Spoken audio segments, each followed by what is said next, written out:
ડીસા તાલુકાના વાસણા ગોળિયા ગામે પર્યાવરણ પ્રેમીઓ દ્વારા વન કવચ તૈયાર પર્યાવરણ બચાવનો સંદેશ પાઠવ્યો।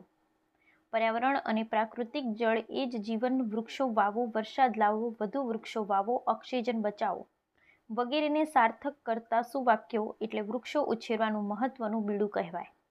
ત્યારે આજે વાત કરીએ તો બનાસકાંઠા જિલ્લાના ડીસા તાલુકાના નાનકડા ગામ એવા વાસણા ગોળિયા ગામના એક એવા પ્રાકૃતિક વૃક્ષ પ્રેમી પક્ષી પ્રેમીને મનમાં એક વિચાર થયો, આપણે ગામમાં વૃક્ષ વાવી એક અનોખો પ્રયત્ન કરીએ અને ગામના યુવાન મિત્રોની વાત શેર કરીને એક નાનકડી મીટિંગનું આયોજન કરી યુવાન મિત્રો એકઠા થયા અને ગામની અંદર સુંદર મજાનું વન કવચ બનાવવાનું વિચાર કર્યો કે વન કવચ બનાવવાથી ગામની અંદર પક્ષીઓ, પશુઓ ગરમીથી બચવા રાહત મળે અને ઓક્સિજન ઉત્પન્ન થાય, ગામનો સારો એવો વિકાસ થાય।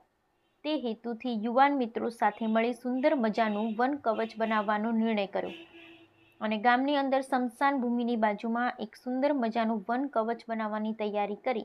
ત્યારે સ્મશાનની અંદર પણ વૃક્ષોના ઉછેર કરવામાં આવેલ અને બાજુની જગ્યામાં પણ સુંદર મજાનું વન કવચ ઊભું કરવામાં આવી રહ્યું છે।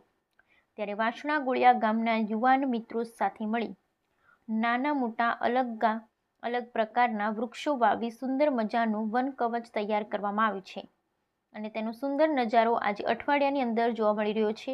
ત્યારે સમગ્ર ગામોની સાથે અને સહયોગ મળવાથી આ એક સુંદર મજાનું આયોજન કરેલ અને આ આયોજન થકી બીજા પણ ગામના યુવાનોને પ્રેરણા મળે, બીજા ગામના યુવાનો એમના પોતાના ગામને આવી રીતે સુંદર મજાનું વન કવચ બનાવે તેવો વાસણા ગોળિયા ગામના યુવાન મિત્રોએ જણાવ્યું હતું।